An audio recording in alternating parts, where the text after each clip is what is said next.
सबसे सुंदर केवला के फुलवा सूरजू में लहर मचाई जी बाबा, सूरजू में लहर मचावे जी बाबा।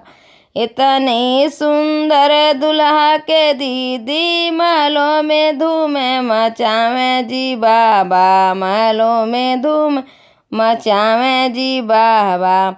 सात बतार उनके मन ही न भावे, भैया लगे लेटर पठावे जी बाबा, भैया लगे लेटर पठावे जी बाबा। लेटर पड़ी भैया पाकिट में धैले, तरह तरह मुस्काल जी बाबा, तरे तरे मुस्काल जी बाबा।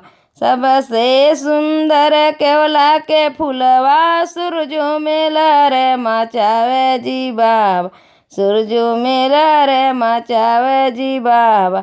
इतना सुंदर दुल्हे के फुआ महलों में धूम मचावे जी बाबा, महलों में धूम मचावे जी बाबा। सात बतार उनके मन ही न भावे, चाचा लगे लेटर पठावे जी बाबा, चाचा लगे लेटर पठावे जी बाबा।